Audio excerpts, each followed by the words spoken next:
कुछ दिन पहले दारुल देवबंद की वेबसाइट पर एक गज़वा हिंद को लेकर एक फतवा जो है वो डाला गया था और उस फतवे को लेकर काफ़ी हंगामा भी जो है वो मचा हुआ। आखिर फतवा क्या होता है? क्या वो कोई राय होती है और लोग उसको मानते हैं या सिर्फ उसको आदेश होता है? उस पर बातचीत करने के लिए हमारे साथ जमीयत दावतुल मुस्लिम के संरक्षक और मुस्लिम धर्मगुरु कारी इशहाक गोरा साहब हैं। इशहाक जी, ये फतवा आखिर होता क्या है जो लोग अभी आपने देखा भी होगा देवबंद के एक फतवे को लेकर भी काफ़ी हंगामा मचा था। देखिए, फ़तवे की जो मायने हैं उसको समझने की ज़रूरत है। फ़तवा जो है वो एक राय होती है जो पूछने पर दी जाती है। मिसाल के तौर पे कोई शख्स जो है वो आकर पूछता है कि हमारा ये वाला मसला हुआ है, एग्ज़ाम्पल के तौर पर, और वो पूछना चाहता है कि शरीयत के अनुसार इस पर क्या राय है या क्या हुक्म है। तो उसको जो है बाकायदगी से एक काफ़ी मुफ्तियों की राय के बाद फिर वो निर्णय लिया जाता है कि शरीयत के अनुसार इस पर ये मामला बैठता है, उसको फ़तवा बताया जाता है। ये फ़तवा दारुल इफ्ता एक विभाग होता है, वहाँ से दिया जाता है। आज के वक्त में फ़तवे को लेकर जो लोगों में एक गलत फहमियाँ पैदा करने की कोशिश की जा रही हैं, और ये कोशिश पैदा करने की जो सिलसिला है काफ़ी समय से चल रहा है। तो मैं समझता हूँ कि जिन लोगों को फ़तवे के सही मायने नहीं पता, उनको फ़तवे के मायने समझने चाहिए।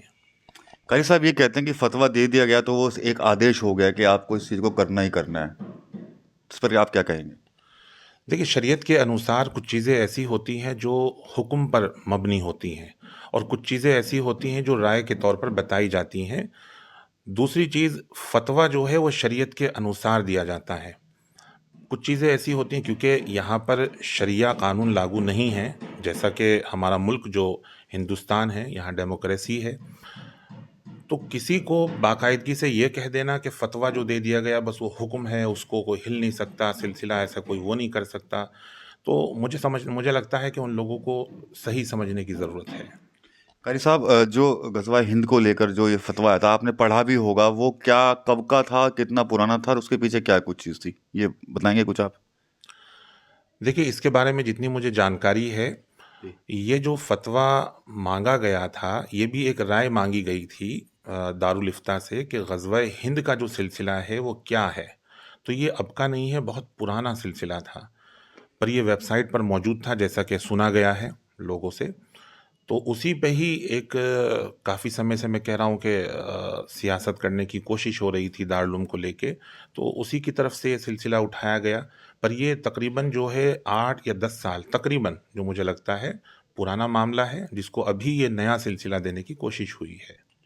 फतवे पहले भी आते रहे हैं और कभी हिजाब को लेकर, कभी मुस्लिम महिलाओं को नौकरी को लेकर, और जैसा कोई बिजनेस करता है उसको लेकर भी कई तरह के सामने आती रहती है चीज़ें।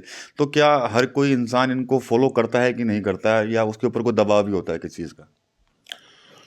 देखिए, फ़तवा जो है वो बताया जाता है शरीयत के मुताबिक, जी। और वो एक चीज़ होती है जो इस्लाम में इंसान होता है, जी। उसको मालूम होता है कि मेरे किस चीज़ करने से मैं इस्लाम में रहूँगा और किस चीज़ ना करने से इस्लाम से ख़ारिज हो जाऊँगा। उसकी हर एक के एक उसूल होते हैं, जो मुसलमान होता है उसको मालूमात होती है। साथ ही किसी के पूछने पर ही फ़तवा दिया जाता है, जैसा कि मैंने अभी पिछले उसमें भी ज़िक्र किया। तो फ़तवा अगर किसी को दे दिया गया है, उसको बाकायदगी से ये समझना कि उसको बहुत बड़ा एक हुक्म जारी कर दिया गया, एक हव्वा सा बना दिया गया। तो मैं वही बार-बार कहता हूँ कि फ़तवे के सही मायने को समझने की ज़रूरत है कि फ़तवा है क्या? तो आपका कहना ये है कि एक राय होती है, उसको चाहे कोई फॉलो करना चाहे या ना करना चाहे। देखिए, अगर कोई इस्लाम में सिलसिला मानता है, तो इस्लाम को मानने वाले जो हैं, इस्लाम की चीज़ों को भी मानना ज़रूरी है, तभी वो इस्लाम में रहेगा। बाकी मैंने फिर वही कहा कि ये मुल्क डेमोक्रेसी है, यहाँ लोकतंत्र है, यहाँ सबको आज़ादी है कि कोई किसी चीज़ को मानना चाहे और किसी को ना मानना चाहे, वो उसकी अपनी राय होती है। दूसरी अहम चीज़, मैं यहाँ पर एक एग्ज़ाम्पल ये भी देना चाहूँगा, मिसाल के तौर पे कोई दूसरे धर्म का कोई व्यक्ति है, तो वो अपने धर्म के धर्म गुरुओं से जाकर पूछता है कि मैं फ़ला-फ़ला धर्म से हूँ, और मुझे ये एक मामला पैदा हो गया है। तो अब ये धर्म के अनुसार मुझे क्या करना चाहिए, तो वो भी अगर अपनी कोई राय देंगे तो वो उसको माननी ज़रूरी होती है। तो ये थे कारी शाह गोरा, मुस्लिम धर्मगुरु हैं, जिन्होंने बारीकी से बताया कि फतवा क्या होता है, राय क्या होती है। हालांकि शरिया के कानून को भारत के अंदर लागू नहीं है और डेमोक्रेसी है यहाँ पर, तो कुछ लोग होते हैं जो उसको फॉलो नहीं करते हैं। और हालांकि माफ़ कीजिएगा, हाल ही के दिनों में जो दारुल के जो फतवे को लेकर जो हंगामा हुआ, उस पर भी इन्होंने अपनी राय रखी है। साफ तौर पर काफ़ी पुराना वो फतवा था और उसको कहीं ना कहीं सियासी दृष्टिकोण से उसको उछाला जा रहा है। और आगे भी इस तरह की जो चीज़ें हैं उसको अगर कोई फॉलो करना चाहता है तो वो करे। और बाकी इस्लाम के अंदर जो चीज़ें हैं, जो इस्लाम को मानने वाले लोग हैं, वो फतवों को मानते भी हैं। टीवी 9 यूपी के लिए सहारनपुर से विकास कपेल।